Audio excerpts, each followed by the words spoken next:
শুরুটা কান্না দিয়ে হলো, শেষটা কিন্তু অনেক দারুণ ছিল। তো আজকে আমাদের ইনভাইট ছিল বরিশালের সকল ছোট বড় কন্টেন্ট ক্রিয়েটরদের। বরিশাল তালতলি ভাঙার পাট মিনি কুয়াকাটা বলে থাকে সবাই। যাওয়ার পথে কিন্তু ভাইয়াদের আনন্দগুলো খুবই চোখে পড়ার মতো। সবাই মিলে একটু গান করছিল, তো সবাই একসাথে হলে যা হয় আর কি। বরিশালের মানুষ তো এমনিতেই একটু মজার। সবাই একটু গান টান করার পরে কিন্তু আমরা চলে আসলাম এই যে মিনি কুয়াকাটায়। তো আসার পরে কিন্তু প্রথমেই দেখা হয়ে গেল অরিনের আব্বুর সাথে, তো সবাই তো তাকে চিনেই। তো তারপরে কিন্তু আমাদের ভেন্যুটা রাখা হয়েছিল এই যে রান্নাবাড়ি তালতলি। তো সেখানে কিন্তু প্রবেশ করার পরে দেখলাম যে ছোট বড় সকল কন্টেন্ট ক্রিয়েটররা এখানে আছে। তো কিছু কিছু কন্টেন্ট ক্রিয়েটররা আসতে পারেনি তাদের ব্যস্ততার কারণে, সবাইকে ইনভাইট করা হয়েছিল। তো তারপরে কিন্তু জাতীয় সঙ্গীত দিয়ে শুরু করা হয়েছিল। তো সবাই কিন্তু সাথে সাথে জাতীয় সঙ্গীত পরিবেশন করছিল। তারপরে শুরু হয়ে গেল পরিচিত পর্ব। তো অনেকের সাথে পরিচয় হওয়ার পরে দেখলাম এখানে ভাইয়েরা অনেক আনন্দ করছে, নাচ গান করছে। তো এগুলো অনেক এনজয় করছিলাম। তারপরে কিন্তু দেখা হয়ে গেল আমাদের সবার প্রিয় অরিনের সাথে। তো ওকে তো সবাই চিনে। তো ওর সাথে কথা বলার পরে কিন্তু আমাদের আসল অনুষ্ঠানটি শুরু হয়ে গেল কেক কাটার মাধ্যমে। তো আমাদের মাঝে কিন্তু পাবেল মুন্সি ভাইয়া ছিল, নেবাই ছিল, অরিন ছিল, শফিক ভাইয়া ছিল, আরো অনেকে ছিল। তো সবাই মিলে কিন্তু কেকটা কাটার পরে আমাদের অনুষ্ঠান শুরু হয়ে গেল। এখন যে যার মতো ইন্টারভিউ নিচ্ছে, কেউ গরমে কিন্তু বসে আছে। তো আমরা এই পাশে পাবেল মুন্সি ভাইয়ের সাথে কিন্তু গরমে বসেছিলাম। তো আমার সাথে যাকে দেখতে পাচ্ছেন এই কিন্তু সোনিয়া আপু। তো অনেকেই তাকে চিনেন। তো তার সাথে কিন্তু আমি রান্নাবাড়ির ভিতরে যে দৃশ্যগুলো ওগুলো দেখানোর চেষ্টা করতেছি, আসলে কি সুন্দর করে সাজানো হয়েছে। তো তারপর কিন্তু আমি অরিনের কিছু ইন্টারভিউ নিচ্ছিলাম, কথা বলছিলাম ওর সাথে। তো সকালে কিন্তু আমাদের যাওয়ার পরেই কিন্তু সফট ড্রিঙ্কস দেওয়া হয়েছে, আর অনেক কিছু ছিল। তো আমাদের টোকেনের মাধ্যমে কিন্তু খাবার দাবার দেওয়া হচ্ছিল। তো 3টা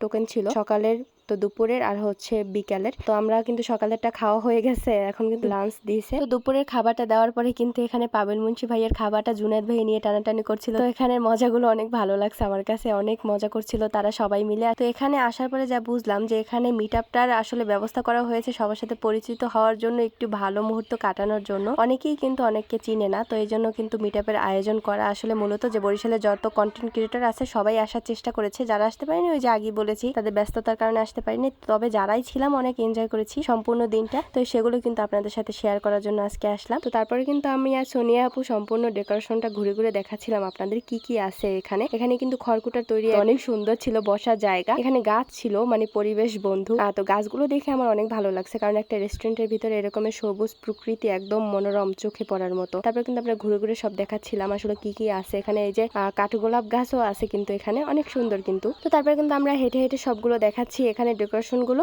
তো এখানে কিন্তু নদীর পাড়, যেহেতু এখানে বিকাল টাইমে কিন্তু অনেক সুন্দর একদম বাতাস আসে। তো এখানে বসে কিন্তু খাবার উপভোগ করা যায়। তো আমি, মুরাদ ভাইয়া, সোনিয়া অনেক মজা করছিলাম এখানে। তো তারপরে কিন্তু ভাইয়ের সাথে মজা করার পরে কিন্তু আমরা এই পাশে চলে আসছি। এখানে কিন্তু একটা মিরর ছিল, মিররটা অনেক সুন্দর ছিল। তো এখানে মিররটা দেখানোর পরে আমরা এই পাশে চলে আসছি। দোলনা আছে, তো বাচ্চাদের নিয়ে গেলে কিন্তু আর একটা বেস্ট পয়েন্ট হচ্ছে দোলনা। তো দোলনায় বসিয়ে কিন্তু আপনারা খাবার দাবার উপভোগ করতে পারেন, বাচ্চাদের দোল খাওয়াতে পারেন। তো রান্নাবাড়ির রেস্টুরেন্টের ভিতরে ঢুকলে কিন্তু এই ছোট ছোট একদম খড়ের তৈরি ঘরগুলো চোখে পড়বে, এগুলো অনেক সুন্দর। আর ভিতরে ঢুকে কিন্তু আপনারা অনেক খাবার এনজয় করতে পারবেন। আজকে বলে রাখি আমাদের স্পন্সরের ভিতরে যে মেইন আকর্ষণ ছিল বিএসএল গ্লোবাল পয়েন্টের ওনার রাকিব ভাইয়া। আর যাদের ফোনে কোনো সমস্যা থাকবে তাদের সাথে যোগাযোগ করবেন, অবশ্যই তারা কিন্তু প্রবলেমটা সলভ করার চেষ্টা করবে। আর সবার জন্য কিন্তু পুরস্কারের আয়োজন করা হয়েছিল আর তাদের পক্ষ থেকে। তাই তো আমরা সারাদিন অনেক মজা করলাম। আর আমাদের এই বরিশালের কন্টেন্ট ক্রিয়েটরদের সবার মিট আপের আয়োজন করা হয়েছিল এই কারণে, যাতে ভবিষ্যতে আমাদের বন্ডিংটা অনেক ভালো থাকে। সবাই বলে বরিশালের মানুষ এই সেই, তো এটা আসলে সবাইকে দেখানোর জন্য যে আসলে আমরাও পারি। সবাই যদি পারে তাহলে আমরাও কেন পারবো না বলেন। আমরা বরিশালের মানুষকে পিছিয়ে আছি কোনো দিক দিয়ে? সব দিক দিয়ে কিন্তু এগোনো। তো